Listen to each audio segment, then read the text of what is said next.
He was portrayed by Sidney Poitier in The Greatest Story Ever Told from 1965. It's believable, right? The Arabs don't come bringing Islam with them until much later than the New Testament period.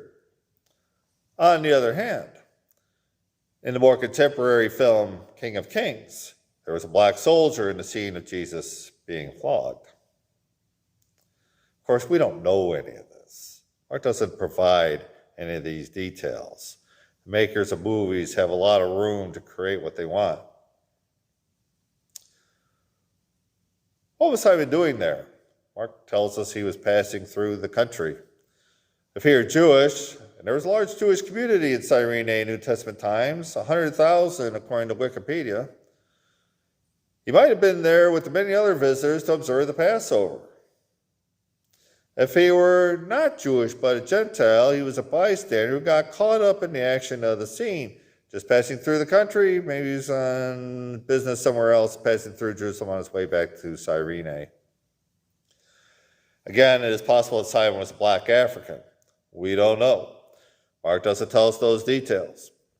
We don't know enough from history to have that information, as in it's not recorded anywhere else. Why did Simon do what he did? Was he just being kind, helpful, generous, or was he compelled? Mark tells us the soldiers compelled him. In my mind, it's believable that he was also generous, that he wanted to be helpful. I like that idea. I've always thought that Simon was being kind. In my mind, my reading of Mark and understanding of it, Simon was a Jewish bystander who was there for the Passover.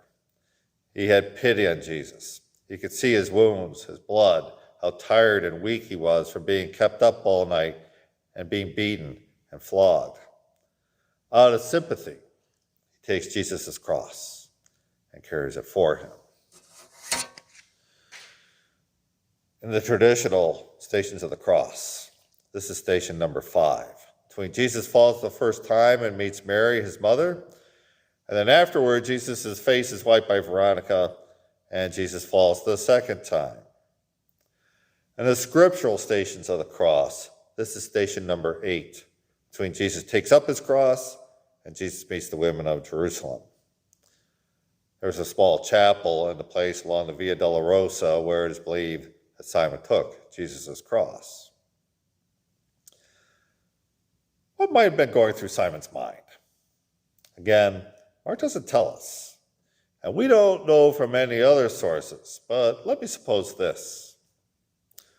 Look at him. This man has suffered terribly already. I have heard of this Jesus, his preaching and teaching, his many healing miracles, his casting out of demons, and the raising of the dead.